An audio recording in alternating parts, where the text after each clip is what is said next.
وَمَا خَلَقْتُ الْجِنَّ وَالْإِنسَ إِلَّا لِيَعْبُدُونَ۔ اللہ رب العزت قرآن کریم میں ارشاد فرماتے ہیں کہ ہم نے انسان اور جنات کو محض اپنی عبادت کے لیے پیدا کیا ہے۔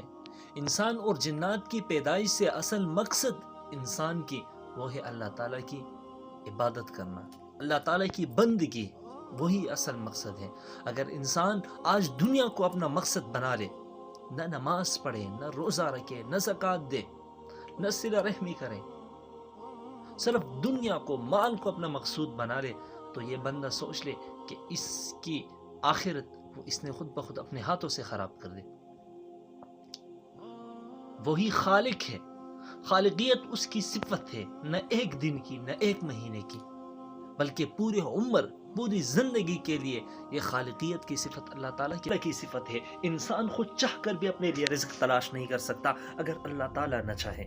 انسان کو ہر دم، ہر پل اللہ تعالیٰ کا شکر گزار ہونا چاہیے۔ لَإِن شَكَرْتُمْ لَأَزِيدَنَّكُمْ، شکر کرو گے تو اللہ تعالیٰ زیادتی کرے گا، اگر اللہ تعالیٰ کی نافرمانی کرو گے تو اللہ تعالیٰ آپ کے اوپر وہ دیا ہوا رزق بھی بند کر دیں گے۔